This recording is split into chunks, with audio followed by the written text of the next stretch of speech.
2/3 of coal industry jobs in Appalachia have disappeared since the 1990s. Now, the area is hoping tourism will help rebuild its economy. Appalachia is the name for a cultural area in the eastern United States. It gets its name from the Appalachian Mountains and is the center of America's coal industry. For visitors, history and nature are two of the main draws here. In one town in Ohio, people reenact a Prohibition rally outside a former speakeasy, the name for an illegal alcohol store or nightclub during the Prohibition period in the United States. In rural Kentucky, people are building an elk viewing area on a former mountaintop coal mine. Virginia's Crooked Road presents the area's country music history. Ohio's Winding Road takes visitors back to the start of the U.S. labor movement. Yet, often, American media presents Appalachia through stories of poverty and communities left behind. Todd Christensen is director of the Southwest Virginia Cultural Heritage Foundation. He says his organization's aim is to present Appalachia as an exotic, interesting place, not the godforsaken place that we usually get in the national press. John Winnenberg is director of the Winding Road Project, centered in historic Shawnee, Ohio. He says that residents in Appalachia feel a sense of abandonment. Those feelings, he says, come from a history of timber, coal, clay, and oil and gas industries, bringing jobs and money to the area, and then disappearing. Such feelings could change, he says, if locals succeed in building their own tourism-based industry. We've been owned before, he said. We don't want to be owned again. The promise of a better future for coal country is not new.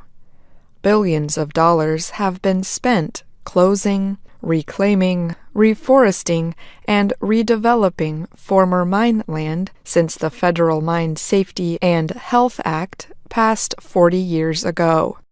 Yet there is a new, more positive feeling toward Appalachia. Visitors young and old enjoy staying in a place full of stories built on struggle and hard work. In Nelsonville, Ohio, the Sunday Creek Coal Company was one of many companies that succeeded in the area's mining peak from 1850 to 1940. Today, remains of that period, opera houses, speakeasies, and railway stations are protected and promoted for tours, lodging, and events such as the re-enactment of a Prohibition rally. Such efforts are not just for outside tourists, Winnenberg says.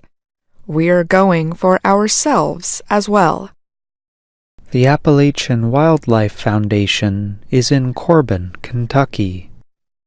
It is developing an ecology education site on Kentucky's first mountaintop removal coal mine. The area is rich with wildlife like deer, elk, bears, and birds. A wildlife center will open in 2019 as mining operations continue nearby. Frank Allen is the board chairman of the Wildlife Foundation. He said the area's mining activities actually created a good environment for elk, a large deer native to North America. The Monday Creek Restoration Project in New Straitsville, Ohio, has given locals their first look at a stream with clear water in generations. Nate Schlater, the project's manager, says Monday Creek was once a dead stream. In 1994, it was considered unrecoverable. Today, 36 species of fish live in Monday Creek. My grandkids are catching fish where there's never been a fish in my lifetime, Schlater said. Coal Country strongly supported Donald Trump during the 2016 presidential election. As a candidate, Trump promised to create more jobs in the coal industry. About 1,200 new mining jobs have been created across the area since Trump took office. But that does little to make up for the huge decline in recent years. In Southwest Virginia, for example, mining employment dropped 45% from 1990 to 2014.